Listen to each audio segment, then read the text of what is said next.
Hello, everybody. Welcome to the Audio Precision webinar. Today we'll be discussing the fundamentals of audio test. Our General Manager, Daniel Knighton, will be leading the conversation and be providing demonstrations in APX 500 software. My name is Paige, and as the producer of the event, I would like to go over a couple housekeeping items before we get underway. So first, please note that this session is being recorded. Secondly, we welcome questions during the event. So if you have a question for Daniel, you can submit it via the chat function in Microsoft Teams. And also, just as a side note, we will be sending a recording of this session to you within the next couple days. So be looking for that in your inbox as well. So Dan has a lot of info to share with you today. So without further ado, Dan, I turn it over to you. All right, thank you very much, Paige, and good evening or good morning, or I guess good afternoon, depending on where in the world you're joining us from, but thank you for joining. Really, an hour is a little bit short to try and cover the fundamentals of audio test, but we'll do our best, and we'll begin by talking a little bit about what's special and unique about audio measurement, what makes it different from measuring essentially any other AC signal. We'll talk about common units of measurements. We'll go through different test signals that we'll experience when we make audio measurements. And then I'm going to dive into really just the first few audio measurements, but perhaps some of the most fundamental audio measurements. During the presentation, I'll pause every now and again to answer questions that you've submitted via chat to Paige. So let's start with what's special about audio test. Depending on your background, it may be unusual to think that there is specialized equipment required to make audio measurements. After all, why can't you just connect a microphone to a voltmeter and have an amplitude of an acoustic signal or measure an analog electrical signal directly? There are really three things that make audio measurement special. The first is a very wide amplitude range. If we're talking about voltage signals, the smallest signals we want to measure are the self noise of things like high performance analog to digital or digital to analog converters. And those are on the order of microvolts. And that scales all the way up to wanting to measure the output of the types of power amplifiers that are used to drive speakers for rock and roll stadium shows, which can exceed 200 volts RMS. So that's a very big challenge to have an analyzer that has a self noise of less than a microvolt and accepts the largest possible signal above 200 volts RMS. If we think about audio in terms of human hearing, generally accepted threshold of human hearing is 0 dBSPL. And the threshold of pain, so if you will, the maximum signal that humans can tolerate is greater than 120 dBSPL. So we're talking about a range of greater than 1,000,000 to 1. In terms of frequency, we often think of audio as being a low frequency application. After all, the bandwidth of human hearing is perhaps no more than 20 kilohertz. But humans register sounds from below 20 hertz, and perhaps some very young humans can hear things that are slightly above 20 kilohertz. That's over 10 octaves or 1,000 to 1 frequency range. If you think about typical spectrum analyzers, you generally analyze frequencies in the range of often the same octave. It's not very common that we look at signals over more than a 2-to-1 frequency range. And as a practical matter, particularly when we're testing equipment, we want to look at everything from the DC offset in A to D converters or power amplifiers, all the way to the out-of-band noise shaping products in switching amplifiers and converters. So often we're talking about a frequency range that goes from 0 hertz to well over a megahertz. As a practical matter, imagine a radio that could tune from AM into the microwave region. So again, this makes the equipment used for audio measurement somewhat unique compared to other pieces of common test equipment. And then finally, and actually perhaps the most challenging, we're much more concerned with the spectral purity of our test signals. One of the things that's remarkable about human hearing is that we are capable of discerning sounds that are well below the ambient noise floor. This room that I'm in talking right now has an ambient noise floor of 70 dB, but humans can actually, have somebody whisper from across the room and be able to understand that person. The human brain and the human auditory system is pretty incredible that way. And again, from a device perspective, high performance but not esoteric consumer devices these days are often in the range of 100 dB of dynamic range or residual distortion and noise. That's over 100,000 to 1 in terms of voltage range. And think about any digital circuit. Typically to work, they might need a signal to noise ratio of 6 dB or maybe 20 dB. But in audio, we often want to talk about not less, never even conceivably less than 40 dB, and maybe 60, 80, 90 dB is a benchmark for a high quality device today. And that's far above the dynamic range that you'll see in something like an oscilloscope.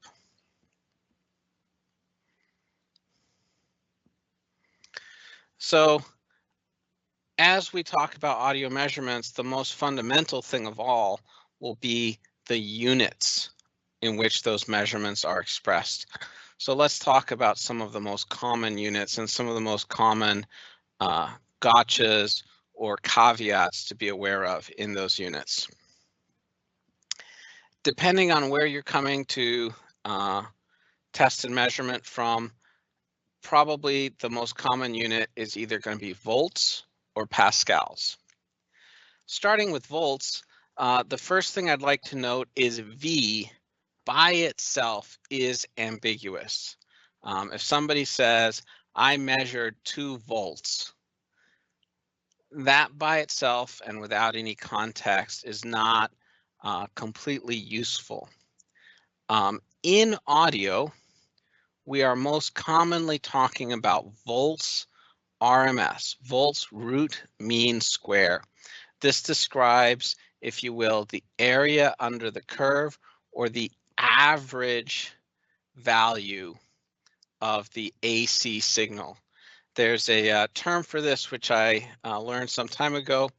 The British used to call this the heating power of a signal. And what it meant was if you have a certain value of volts RMS and you connect that to a resistor, how much will it heat that resistor up?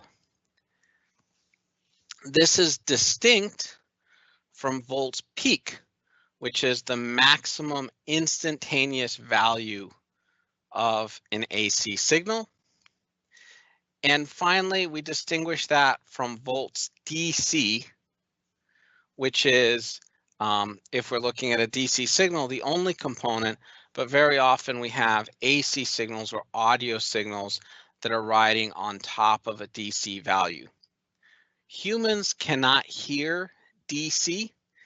If you will, human hearing is AC coupled, but we worry about DC offset or volts DC in the output of a device because in a speaker, it uses up travel or range in this speaker, and in a power amplifier, it means you will always be dissipating that amount of energy. So just to visualize what I'm talking about, if we quickly peek into our software,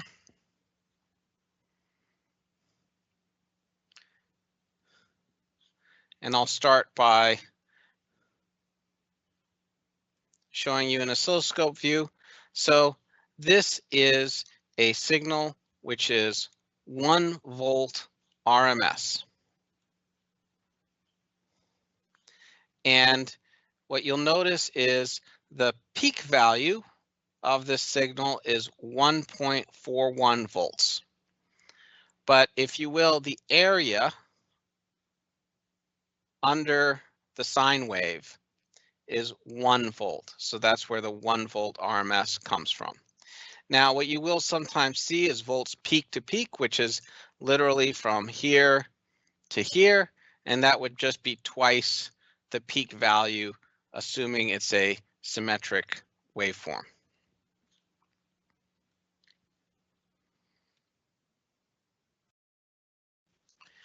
Now, and but just to cover it, a Pascal is a unit of sound pressure. So in SI terms, 1 Pascal equals 1 Newton, a unit of force, per meter square. So 1 Pascal is 1 Newton being applied over a square meter. Now, to give you some perspective, if you saw something that was pascals by itself, 1 PA, it is generally understood that when somebody says something like 1 Pascal, they probably mean 1 Pascal of sound pressure. But just like V by itself is ambiguous, it's useful to discern that, because depending on the background in which that unit is being expressed, they might literally just mean pressure, as in static pressure. And just for some comparison, 1 Pascal is a high but comfortable listening level. If you listen to 1 Pascal for more than 8 hours, you would probably have some permanent hearing loss, but unfortunately there are a lot of teenagers who like loud music. However, 1 Pascal of sound pressure is riding on top of approximately 100,000 pascals of static atmospheric air pressure. So one way to think about it is acoustic sound is a very small AC signal riding on top of a very large DC offset. And the only time humans can sense the static pressure is when we are congested and can't clear our ears. Otherwise, human hearing is AC coupled and we don't sense the static pressure. In the digital domain, unfortunately, things get a little complicated. So generally speaking, in the digital domain, the most common unit is called FS, and it stands for full scale. Now, people often think of FS as being an analog to volts, but it really isn't, and I'll explain why in a moment. The main issue is FS, which does not have a definition in the System International of Units, It's instead an industry convention, just something people have decided to use. The nearest definition is a 1 FS signal is the RMS amplitude of a sine wave whose peak reaches the maximum digital code in a pulse code modulating sampling system. This is a definition that comes from the Audio Engineering Society, Standard 17. The Audio Engineering Society has never defined a unit for the instantaneous amplitude of a system. There is no standard or accepted unit for example, a digital DC offset. In the absence of that, Audio Precision has invented its own unit, which we call D, and D is an instantaneous unit, and there is a straightforward relationship. A sine wave with an RMS amplitude of 1 FS will have a peak value of D, of 1D, in one of Audio Precision's analyzers. So to visualize that for a second.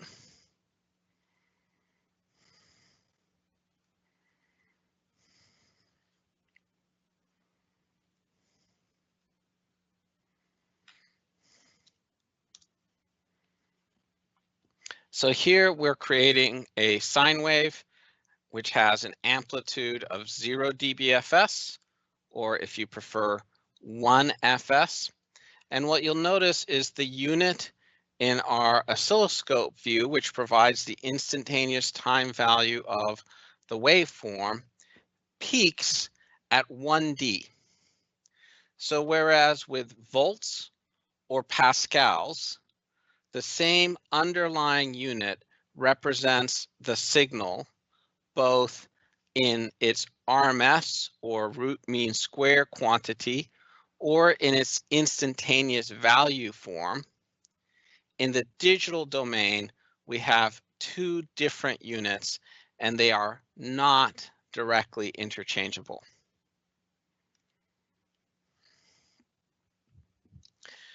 Now, this is a very quick review of the most fundamental units. What I will say is there is a rich world of units beyond these simple amplitude units. There are units that cover perceptual loudness, such as fons and sons. There are units for audio power, such as dBm and dBmo. And there are units that are used in specialized cases, such as where we want to describe the amplitude of a signal, but with the pauses that a human introduces as they speak removed. So there's a rich world of units that are used in audio measurement. We'll start just with the most basic. Now, we started by just describing the, I'll say, linear representation of these units, but something that is used all the time in audio measurements is to talk about things in dB or decibels, okay? A decibel is a logarithmic unit, and it's exactly the same as saying percent or ratio. And very simply, if somebody said, oh, this is 100%, they could also say this is 6 decibels. And in that context, it's important to realize that practically, unless it's understood, something like 20 dB by itself has no meaning. Saying something like that is no more sensible than saying 42% by itself. Decibels only mean something when a reference is provided. So common decibel units in the world of audio, dBV. So this is dB relative to 1 volt RMS, dBu, which is relative to 0.7745 volts RMS, dBm. dBm is a little bit special. dBm is actually a unit of power. So this is dB relative to 1 milliwatt. One thing to be aware of is because in power dissipation we have an extra square function. That means that the logarithmic ratio is 10 log instead of 20 log. Now the other thing to be aware of with dBm is dBm comes from the days when analog electrical audio signals traversed 600 ohm terminated circuits. And so it expressed actual energy dissipated into 600 ohms. These days, there are very few analog electrical circuits that are actually terminated into 600 ohms, and the more appropriate unit to use is dBu. dBSPL is a unit of sound pressure, and it's dB relative to 20 micropascal, which is generally understood to be the threshold of human hearing. That is to say, a room that had 20 micropascals of ambient noise would be considered silent by the average human listener. dBFS is dB relative to full scale. So 0 dBFS is the largest amplitude sine wave that can be represented in a digital system.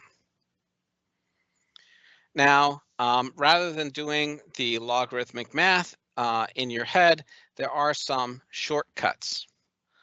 Plus or minus 6 dB is twice or half the reference value. Now, for people who want to be picky, the actual ratio is 6.02 dB.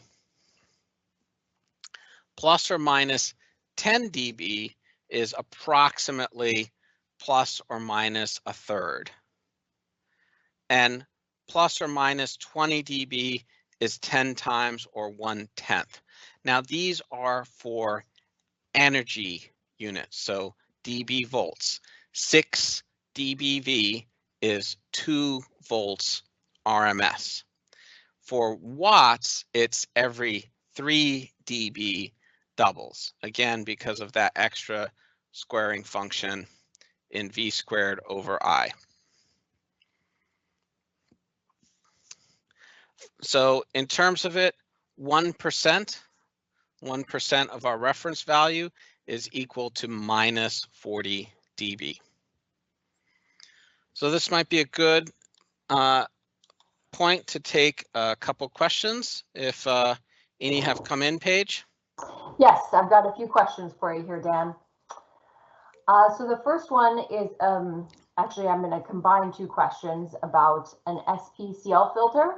So essentially the question is, when measuring SNR or dynamic range, this sometimes requires the use of an SPCL filter. Why is that? That is a great question, and it's anticipating me by a couple slides, so I will answer that question in just a couple more slides. Okay, great. Another question, how does out-of-band noise affect AP measurements? That is, I'll say, beyond the scope of this presentation, but we do have some white papers on our website that talk about out-of-band measurement. So if you can capture that person's, the requester's email, we can catch up with them and address that question. Okay, thank you, Dan. Thank you. And one other question for you here is, if Pascals aren't that useful on its own, what extra information do we add to match it to VRMS? Oh, I misspoke to suggest that there's anything unuseful about pascals. Pascals are the preferred representation of signal amplitude when that signal is traveling in air. So volts is when we're representing an audio signal in the analog domain, an electrical signal. But as soon as we put that signal into a speaker and that speaker turns that into sound pressure, we would represent that sound pressure in pascals. And pascals is, when it's expressed by itself, if you just see PA, usually means acoustic sound pressure, so an RMS value. But like volts, it's not a bad idea to clarify that if you print it, that, oh, we measured this and it was so many pascals of sound pressure. That's all I intended to convey there, but I don't want to deprecate or depreciate the value of pascals. Pascals is a fundamental unit, and if we're measuring acoustic signals, we will be making those measurements in pascals. Thank you, Dan. Okay. So the next thing I want to touch on for just a moment is crest factor, and particularly for audio precision analyzers, signal generator level calibration. Crest factor by itself is pretty simple. Crest factor is the ratio of the peak value of a signal to the RMS level of a signal. So if we look at our friend, the sine wave,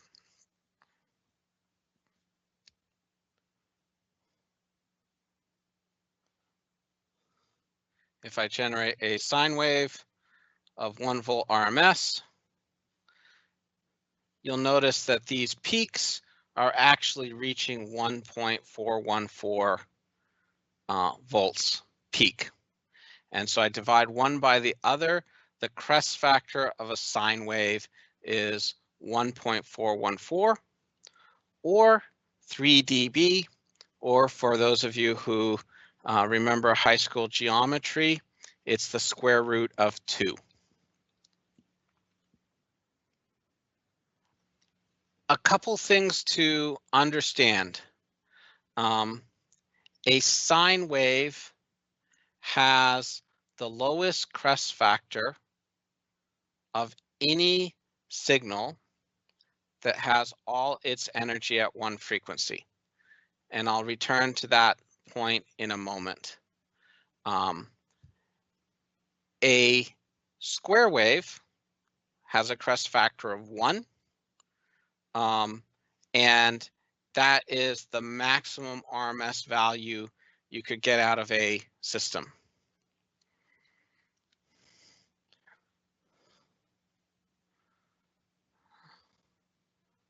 So for example, if I go here, and I'll turn off interpolation so that we can see the actual square wave, and for fun, I'll also DC couple it.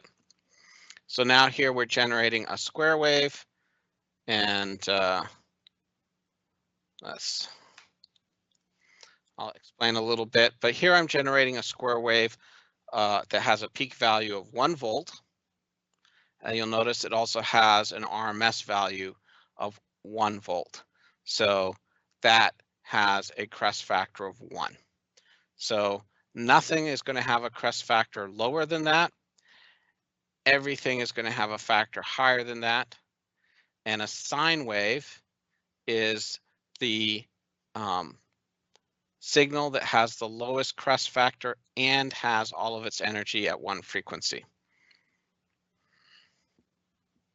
Now, one reason that crest factor is important to understand, and this is a little bit of a diversion into exactly how audio precision signal generators work, but we generate signals based on the equivalent peak level of a sine wave. And so you might have noticed that when I set my generator to generate 1 volt RMS, I actually got a signal of 1.414 volts RMS. And that's because when I generate a signal in APX, it actually generates that signal at the equivalent peak level of a sine wave. So what we call that is we're sine peak calibrated. So you notice if I switch over to the sine wave waveform, it has the same peak value as our square wave, but since it is a sine wave, we now get an RMS value of 1. That can fool you at times when you generate signals that are not sine waves with APX.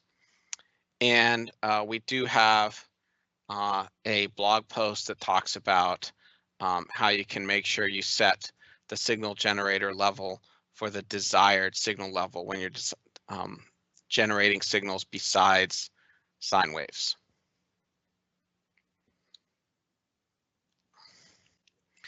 So let's talk about test signals for a moment. So one thing that you'll experience or have experienced is that by far the most common test signal in audio measurement is a sine wave. They're not super pleasant to listen to, but they have several advantages. So if I look at our sine wave here, and here we're generating a perfectly clear sine wave. If we look at the spectrum of this signal, you'll notice that apart from the noise floor, all the energy is at that one frequency, at 1 kilohertz.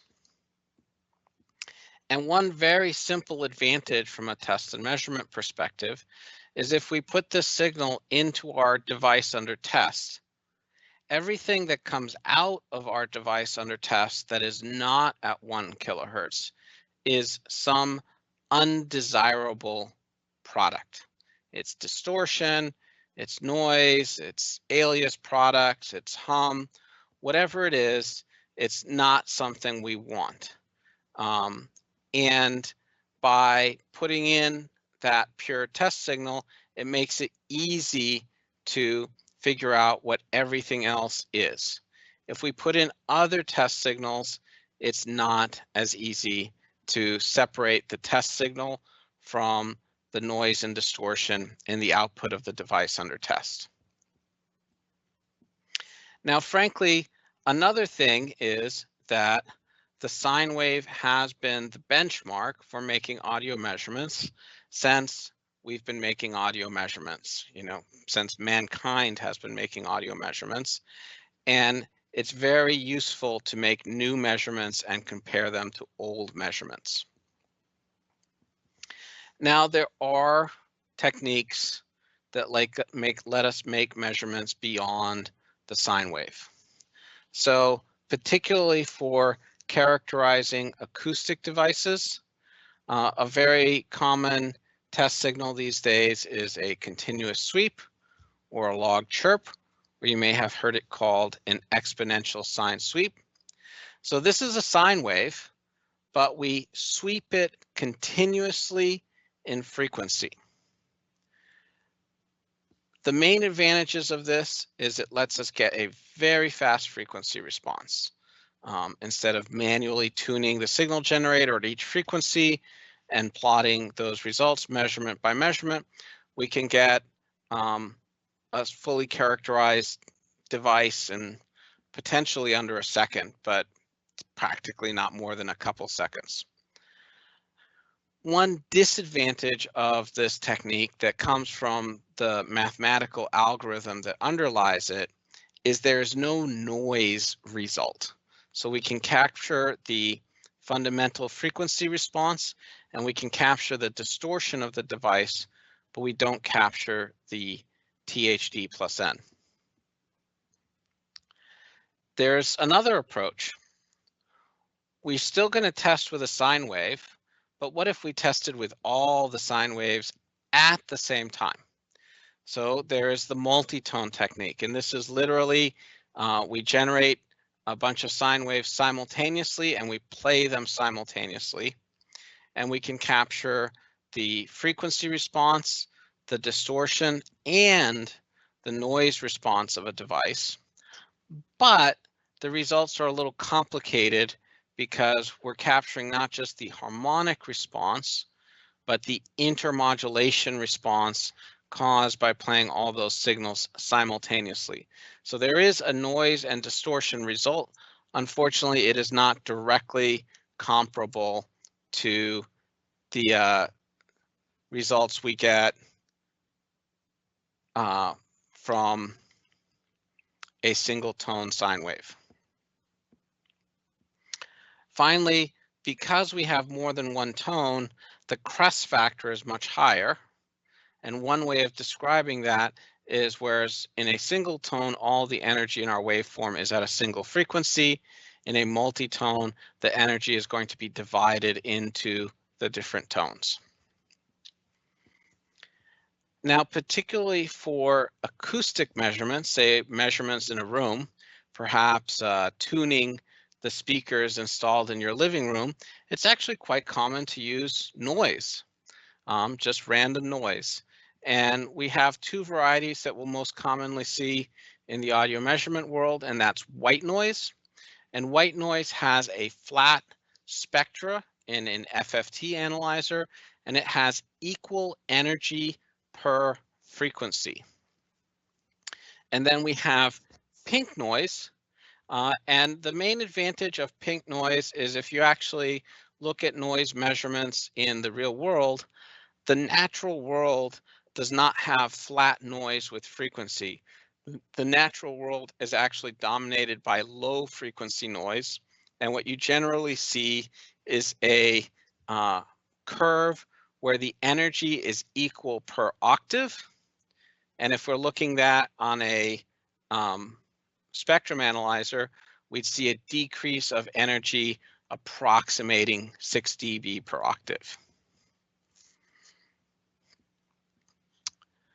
Finally, all of these previous test signals that we've discussed are kind of undesirable to listen to. So nobody listens to sine waves for pleasure, or multi-tones, or chirps, or noise. Though oddly enough, some would argue that if you have to work in a test lab all day long, the white or pink noise is probably the most pleasant to listen to. But what about making measurements with actual speech or music? So one advantage of doing that is setting aside the fact that they could be more representational of the actual test signal you're trying to reproduce with your device. Many modern devices with active signal processing will filter out standing tones or noise, and it will be eliminated and you won't get a measurement. So now with modern FFT signal processing techniques, we can actually make measurements on devices using speech or music or noise, or actually any signal, generally speaking, as long as there is energy content in that signal across a broad range of frequencies. So just to give you a little taste.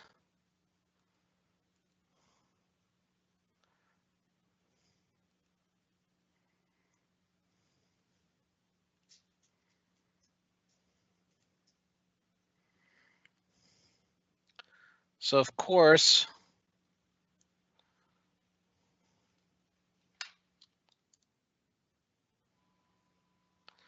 this is, and this may come a little cross aloud. I'm going to try and share this across the web link. But this is, of course, our friend, the sine wave.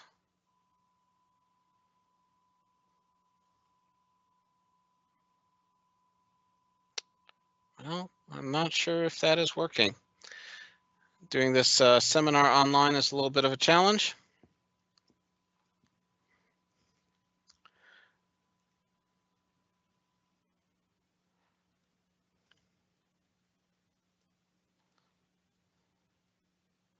Actually, let me do this virtually.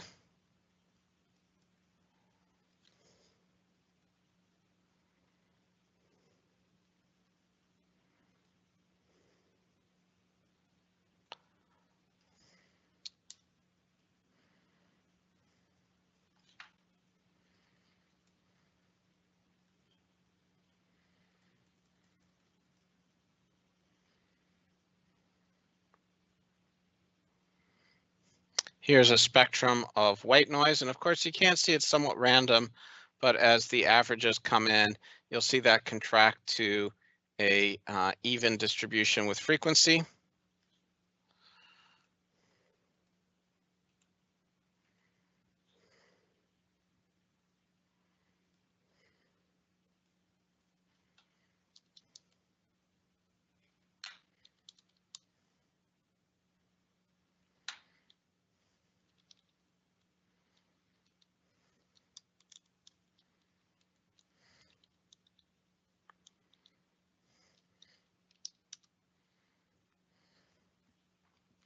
And then if we reset this to pink,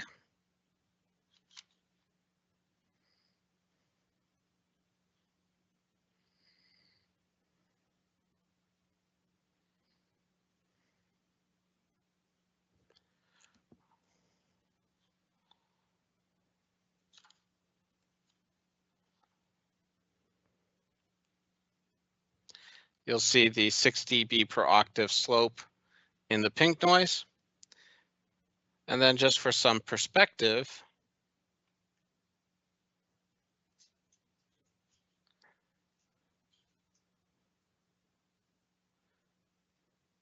here's the actual acoustic noise in the room I'm presenting with. Now, of course, you can't see my speech, but if I stop talking for a moment,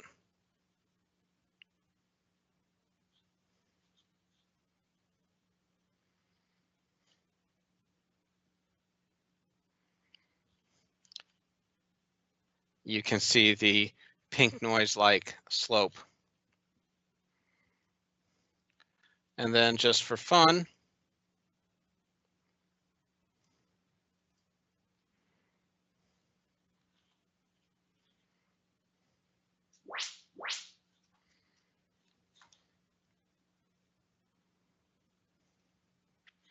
here is a continuous sweep. This is an actual response from a speaker. And you can see it is a sine wave if you zoom in, but this sine wave is actually varying in frequency with time in a continuous way. And we'll compare that to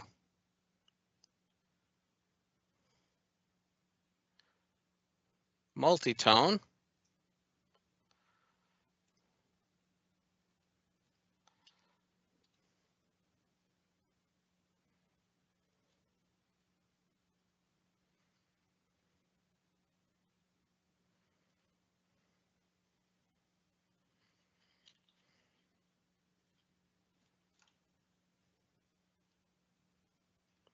And let's just do that a little louder.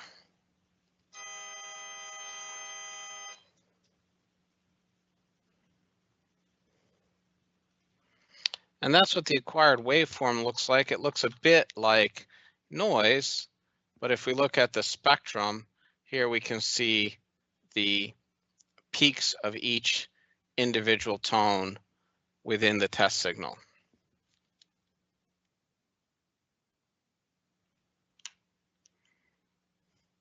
Okay, before I move on, would it be appropriate to take a couple questions here? Sure, Dan, I've got a couple questions for you here. So the first question is about square waves. So a square wave has a crest factor of 1 and a sine wave 1.41.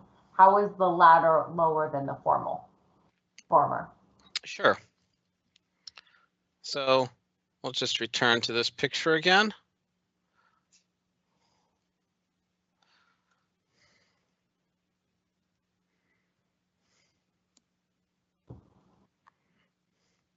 So here's our sine wave, and the peak value is 1.414.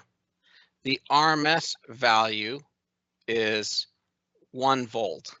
So our crest factor is 1.414. So it's the peak value divided by the RMS value. Now, if we switch to generating a square wave, and just to take away a couple optical illusions, essentially we'll look at the uninterpolated value.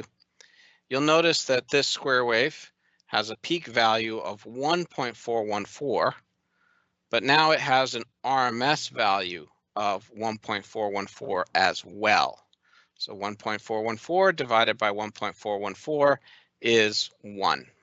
So again, it just comes down to the crest factor being the peak value divided by the RMS value of a waveform. Thank you, Dan. Another question here. What do you mean when you say continuously swept in frequency with respect to log chirp? Sure. That can be a little bit of a confusing concept.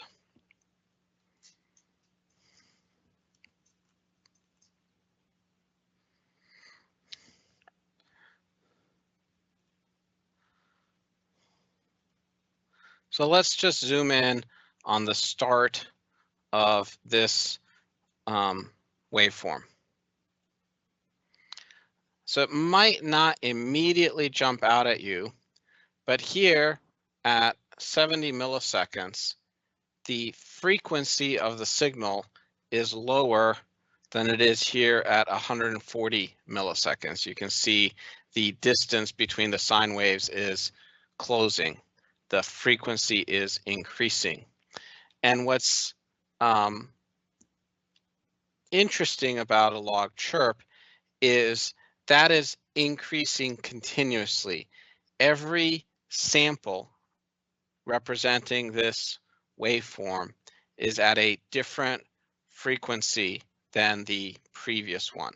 So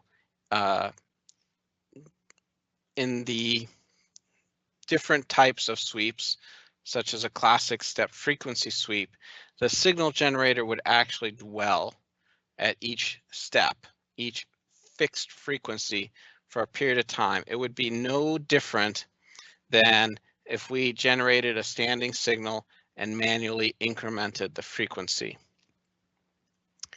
In a log chirp or an exponential sine sweep, or sometimes it's called a Farina sweep, the frequency of the test signal is continuously changing. There's no 2 seconds or 1 second or even any 2 audio samples that have the same frequency. And the frequency is increasing. So it starts at low frequency and ends at high frequency. So if we zoom out and look at the other end of the sweep,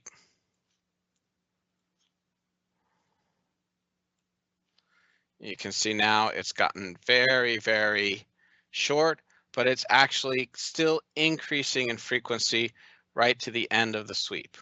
So that's the continuous nature, and it's a little bit difficult to wrap your mind around what does it mean to have a sine wave where the frequency changes continuously, but literally every audio sample is at a slightly higher frequency than the previous one, but it is still a sine wave. It still has a crest factor of 1.414. And at any instantaneous moment in time, all of the energy is at one frequency. Okay. Dan, another question for you. Can AP capture negative 360 degrees phase shift? That's the first part of the question. The other part of the question is, does AP have the buffer data to know it is negative 360 degrees out of phase? That's a little bit of an advanced question. I was not planning to discuss phase in this seminar just because we've usually pretty tight on time. I'll just say that the short answer is yes, but that's definitely a person we need to connect with our technical support team. Okay, I will get their contact information. I've got more in the chat, Dan, but go ahead and proceed and we will answer those questions at the end. Okay, so I did promise I would explain about weighting filters, and this is the moment we want to talk about it. So let's talk about perhaps the most fundamental measurement, which is signal amplitude. In AP software, but really any time we talk about level measurements, one of the things that we really need to be unambiguous about, oddly enough, is, well, what do we mean? Sometimes we mean, let's take all the energy across all the frequencies that fit in the bandwidth of our analyzer and express the total energy in that signal. That's a very common meaning for a level measurement, and that is what our level and gain measurement does. But our level and gain measurement generally assumes that you're measuring some type of repeating or steady state signal. If we're measuring noise, a true random signal, well, there are a couple things that come in. The first is there is a literally infinite amount of noise in the universe. That is to say, as you increase the bandwidth of your analyzer, you will keep measuring more energy. So when making a measurement of noise, it's important to specify the bandwidth over which that measurement is made. And noise is typically random, so we might want to integrate or average that measurement over an interval of time in order to achieve a nice and repeatable measurement.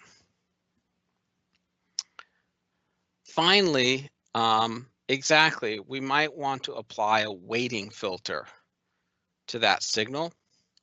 And there are a large number of weighting filters. In the lower right, we're looking at a graph of A weighting, B weighting, C weighting, CCIR, CCIT, C message, and this is just a few of them.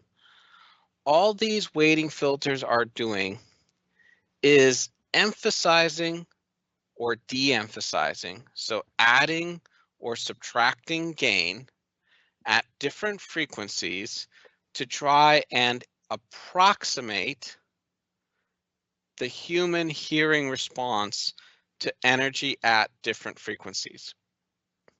And you'll see this very commonly when, for example, people will describe the noise level in a building. They might say, oh, in this building, the noise is 60 dBSPL A weighted.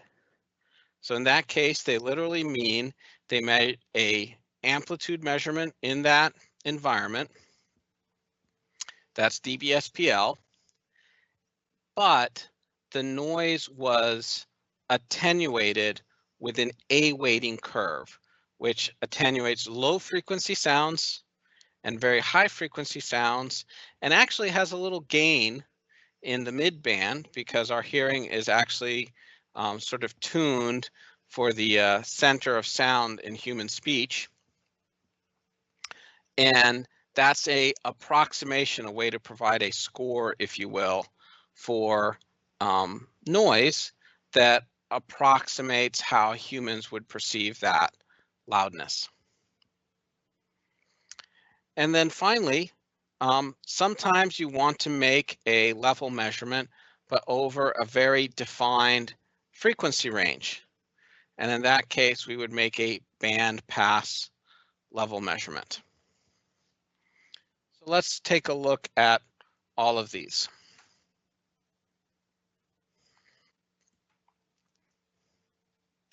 So first, let's just look at our good old level measurement. So I can go here, generate a sine wave, and let's say I generate that sine wave at 2.83 volts, and this is going into an actual speaker. Now what you're seeing right now is just the ambient noise in this room. I turn my speaker on, and that speaker gives me 103 dBSPL. Now that is a broadband measurement, but since most of the energy contribution was coming from the speaker, it's probably pretty good. Now if we look at a noise measurement, so now let's say I just want to know how loud is it in this room. So the first thing you notice is that this is jiggling around a bit, partly because I'm talking, but there's other activities going on here.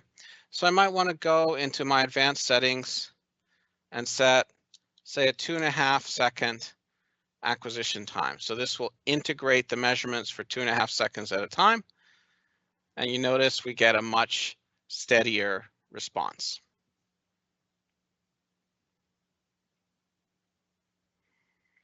And exactly now in this case, I might want to say, oh, I want to know how loud it is in this room, but I want it A-weighted. And you notice that the apparent noise level goes down quite a bit once I A-weight it. That is attempting to compensate for the biases in human hearing. Now, finally, let's say I wanted to test the speaker, but at a very low level. It would be a little difficult in this room.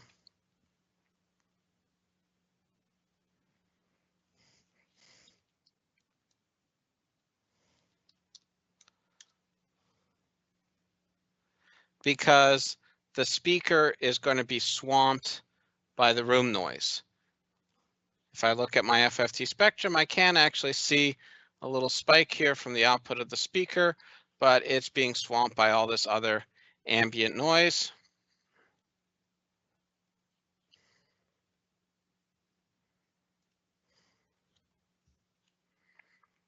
Now what I could do here is say, actually, I want to measure the noise within the narrowest band possible, which is called window width, at 1 kilohertz. And now I can actually measure the output level of just that speaker, because our measurement is only making a measurement of level just at 1 kilohertz. It's ignoring all the sounds that are adjacent.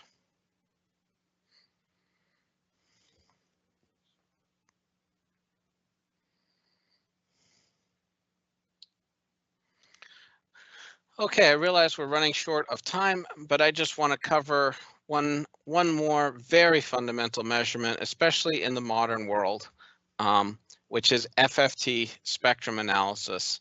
And I've been showing you this as I go, which shows what a fundamental tool it really is. FFT spectrum analysis, as I expect most of you know, is taking advantage of a fantastic mathematical tool, the Fourier transform. And the Fourier transform takes a time domain signal, a sequence of samples, in this case, audio samples, and gives us the representation of the energy as a function of frequency in that sample, in that sample stream. And in fact, today, most audio measurements are made by taking the Fourier transform and summing it up, or dividing it up into different blocks and ratioing those blocks. So for example, we could take the Fourier transform of this sine wave. It gives us the spectrum below it. We could sum together all these blocks of energy at different frequencies, and that would give us the total energy in the signal. Or we could say, oh, what's the energy at 1 kilohertz in the fundamental? let's now sum the energy at 2 kilohertz, 3 kilohertz, 4 kilohertz, 5 kilohertz, and so on, which is the harmonics. Let's divide one by the other, and that would give us the distortion. Or let's sum up all the noise and distortion and divide it by the fundamental, and we would get the distortion plus noise ratio. So Fourier analysis is really a very fundamental tool in modern audio analysis. And I won't go into the full depth of it, but I will say a couple of important things. So the first is that in FFT analysis, this is always done on a finite number of audio samples. So you acquire or record audio for a certain amount of time, you gather a certain number of samples, and then you do the mathematical transform on those samples. The frequency resolution is the sample rate divided by the number of samples you've acquired. So just to give you a quick look at what I mean. So right now I'm generating a 1 kilohertz signal. And what's happening here is, even though this is updating continuously, what's really happening is we're acquiring a bunch of samples, we're doing the mathematical transform, graphing it on the screen, and then immediately starting the next one. And that's happening reasonably rapidly. But if I go here and I increase my FFT length, you notice that now I have much higher resolution, but the update rate has gone down. At the other end, I could make this incredibly short, and it will update very quickly. But notice that my 1K signal there is really spread out. I have very low resolution, and there is a 0 hertz function in FFT, and that is bleeding over into the upper frequencies. So there's a trade-off in resolution versus time with our transforms.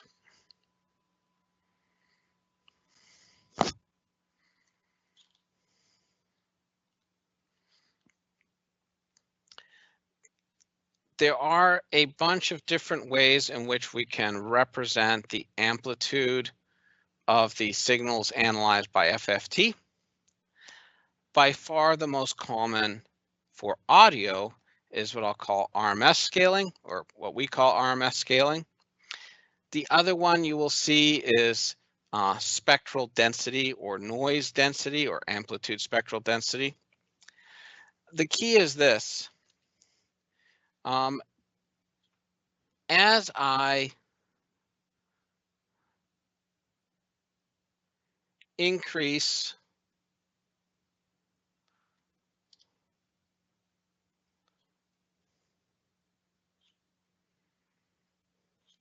let's just do an acquisition of silence. And let's do a really quick FFT. We don't need any delay.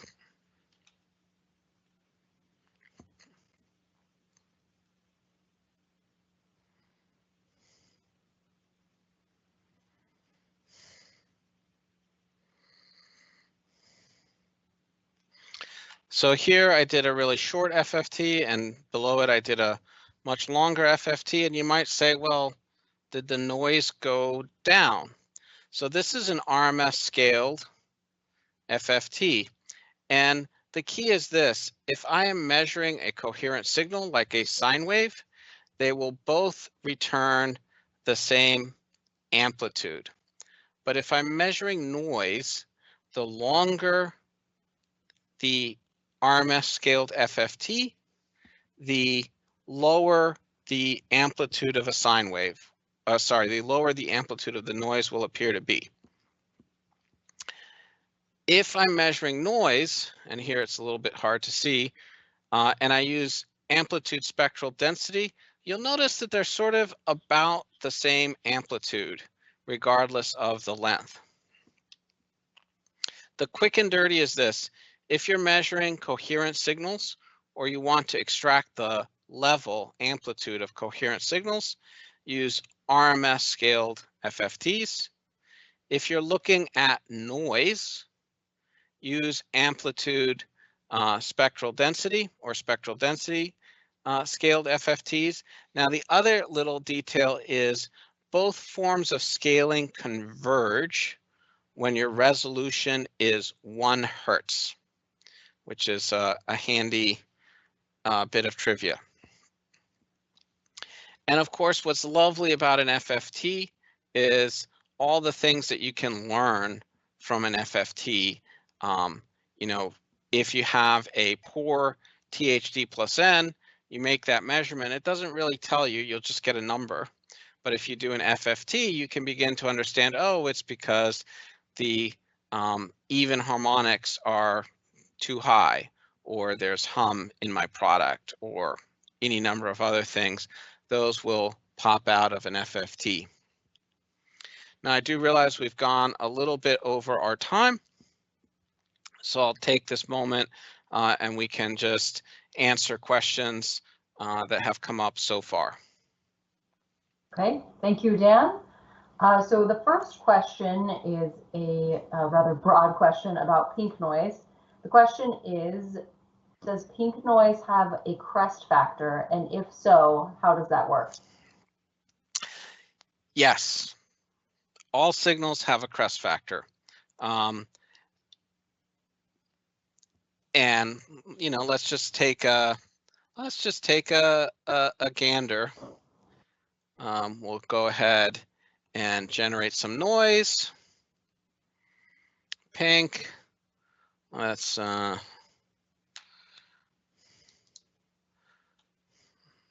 don't want to. Well, yeah, it should work.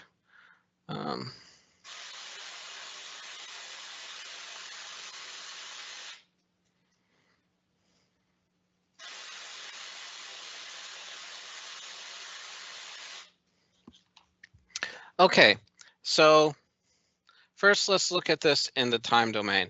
So here's our pink noise, and the thing that's complicated is in a ideal world, the crest factor of noise is infinite, because if the amplitude of the audio values could theoretically, if you have a random signal generator for a long enough period of time, it will eventually generate a signal, an instantaneous value that is extremely high.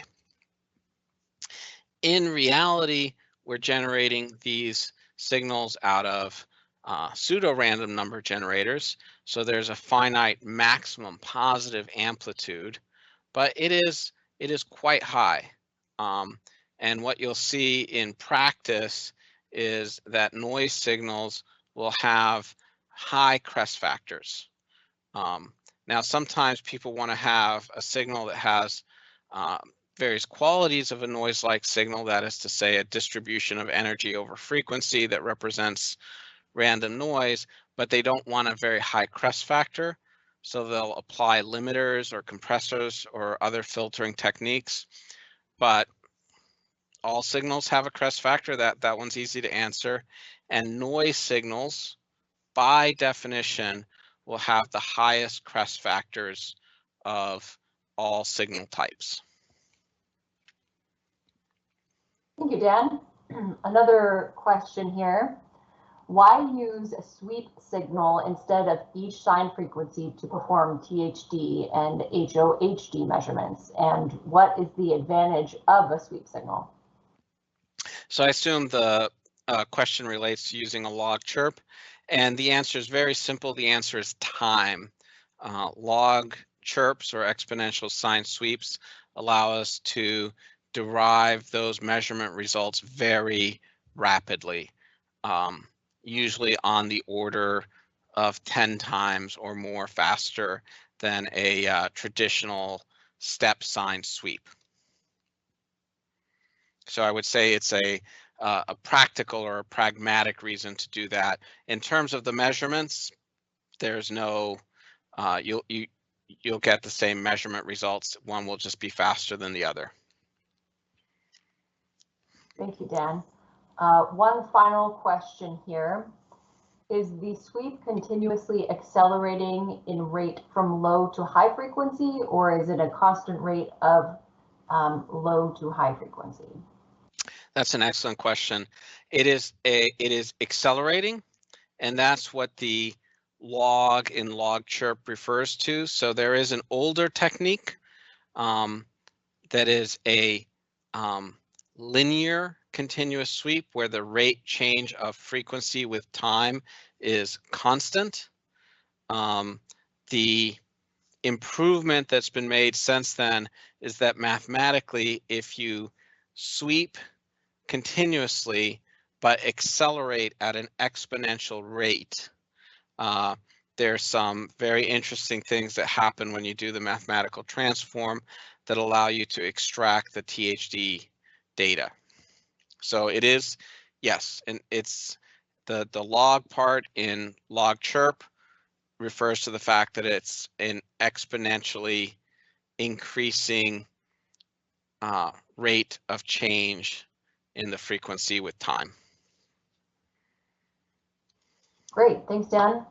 That concludes the Q&A. And ladies and gentlemen, if you have any other questions and something comes to your mind later, feel free to reach out to our tech support team at techsupport@ap.com, and we'd be happy to help you out with your application and provide support for your audio test and measurement needs. Thank you so much for joining today. And as a reminder, we will be sending out a recording of this session. So keep a lookout in your email for a note from me to view this session on YouTube. That said, Dan, I think we are ready to wrap up. All right. Thank you very much, Paige. I hope everybody has a good day or a good night. Thank you, Dan. Thank you, everyone. Take care.